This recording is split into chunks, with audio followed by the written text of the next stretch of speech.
And of course, there is HIV and AIDS, which we all know leads to death. Now, in Mongolia, HIV and AIDS is still considered very, very low, but spread of other STIs are of alarming proportions, and it's been steadily rising since 1990. In fact, national health statistics report that over 40% of all communicable diseases are taken by STIs only in our country. And something that people are often unaware of is that STIs can both increase a HIV-negative person's risk of becoming infected with HIV and also increase the risk of a HIV-positive person's risk of transmitting it to someone else. So in fact, STIs are of particular concern in public health policy, and their importance is not limited to their high incidence and the complications they cause, but also to their role in HIV transmission. And you ask, why so high? Well, in Mongolia, poverty and unemployment are directly linked. It hampers access to education and preventative services, and also increases the risk for women to become sex workers. Now, condom use is still very low. Less than 20% of all young people reported consistent use of condoms in the previous 12 months for unpaid sex. Now, by young people, I mean Mongolians between age 15 to 35, so it's a quite wide range. Alcohol abuse, as you all know, is a major sort of problem in Mongolia, and the reason why we don't use condoms.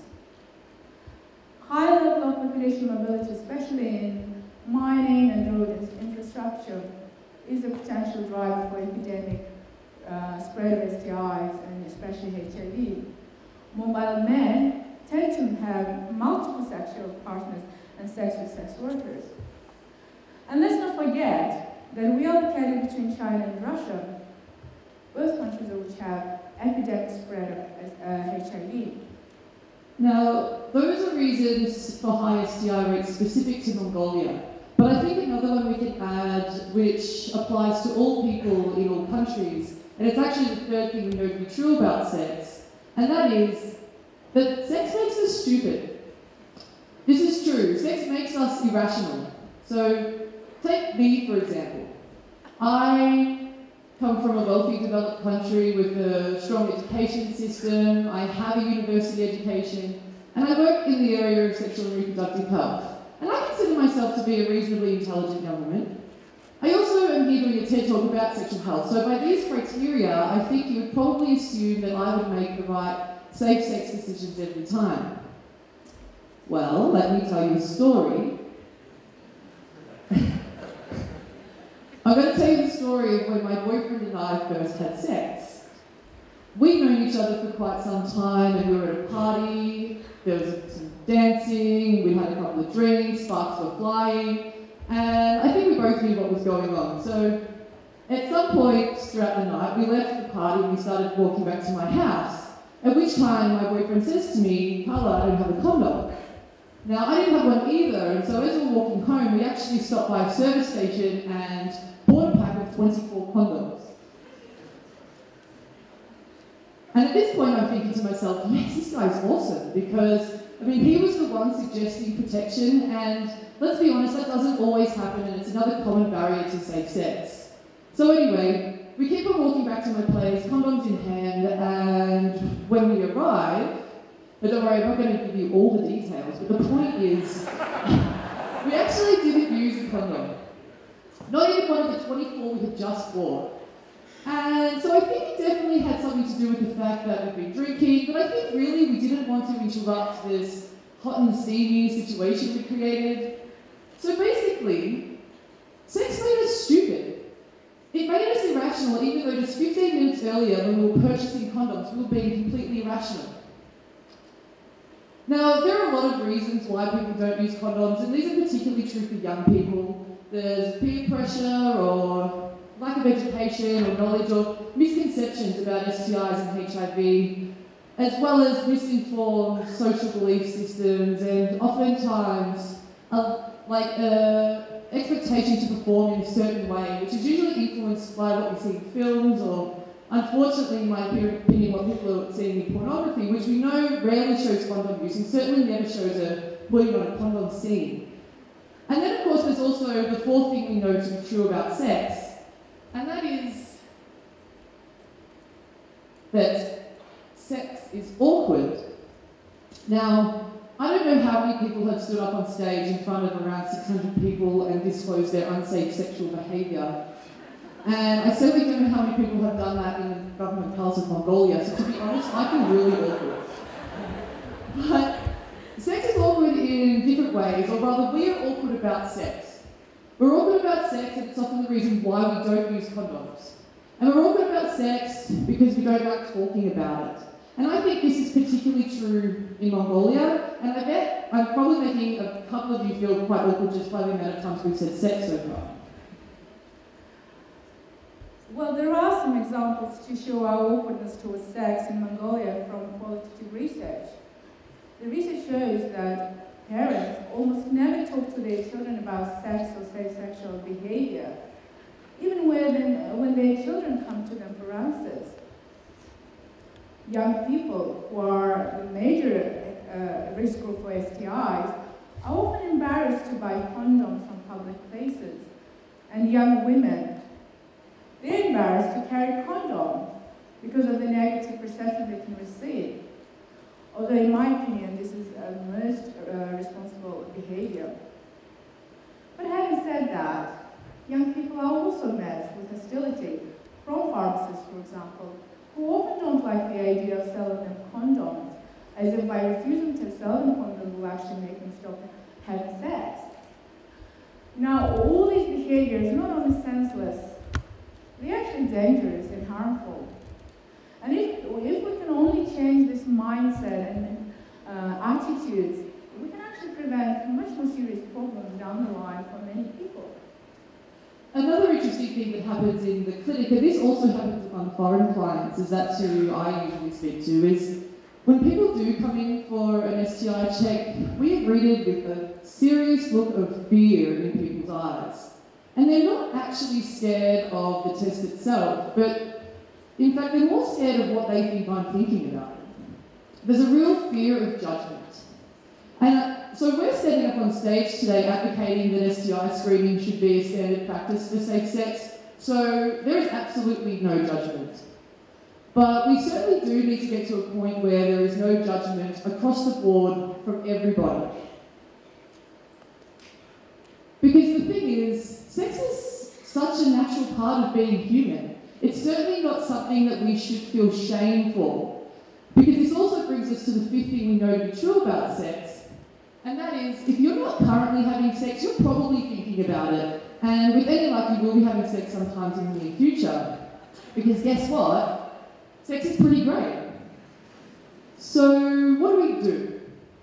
Well, we really have to start to confront some of the uncomfortable realities around sexual behaviour. It's really vital that we do this if we want to encourage healthy sexual relationships, rather than coercive behaviour that can be both emotionally and physically destructive. We actually do have initiatives that work directly towards preventing STIs and HIV in our country, focusing on education, expanding access to preventative services, and also building capacity of healthcare workers. But we do realise that poverty, unemployment, alcohol abuse, and gender inequality do contribute negatively to the spread of STIs in Mongolia. And we're not saying that we're going to fix the problem with this TED Talk, but what we are saying is that we can help by talking. By talking about sex, by talking about how great it is, and by talking about the ugly side and issues around sexual health. And by talking about the awkward side. Let's make the next chapter one that is less awkward. With more honesty and acceptance, we can start to reduce the stigma that exists around sex. And just maybe we can actually start to control the spread of HIVs in this country. I can give you an example of how we can control this spread. So, STIs are obviously sexually transmitted, right? And that sucks. But the good news is that kind of makes it easier for us to track them, easier than, say, an airborne virus. So, for example, Johnny. Now, Johnny's got chlamydia, but he doesn't know it yet because that's an infection that commonly shows no symptoms.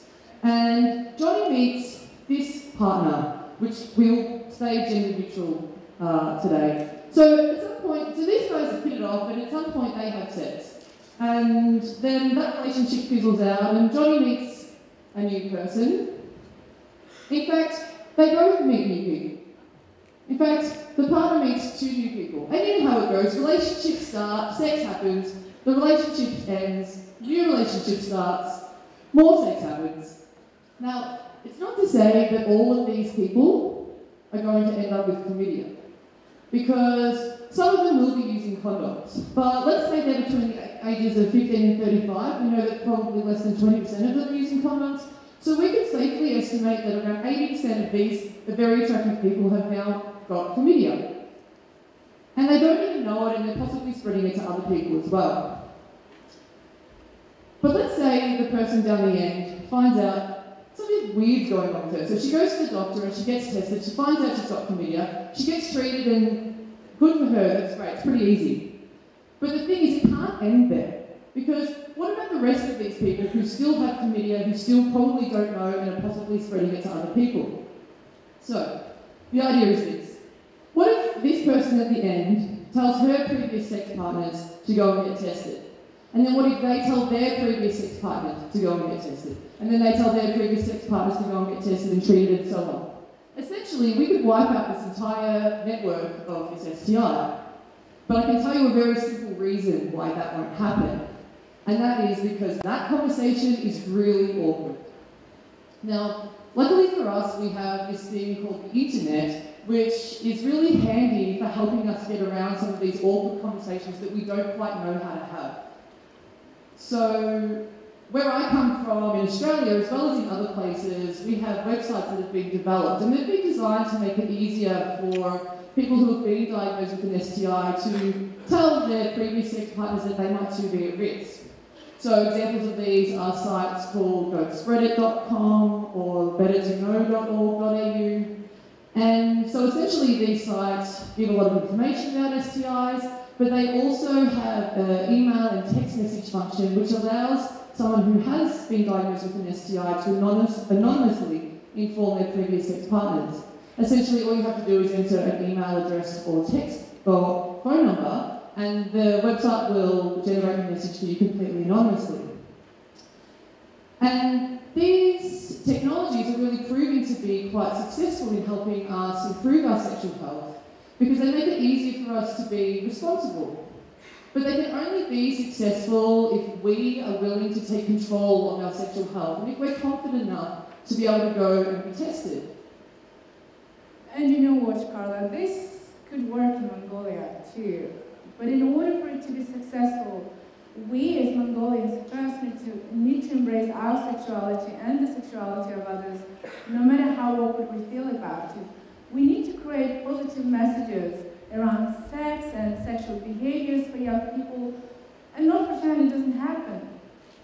And our healthcare providers need to provide confidential services so that people are not scared to come forward. Our healthcare professionals need to actively promote STI tests, give advice and treatment without judgment. And we need to reduce stigma around sex and sexual behaviors, so that if people find themselves in an itchy situation, they're empowered and capable to come forward for tests and treatments. We almost weren't allowed to do this TED Talk today simply because our topic is sex. It would seem that people in high places don't quite like discussing it either. Sometimes as adults, if things make us feel uncomfortable, it's much easier for us to sweep it under the carpet.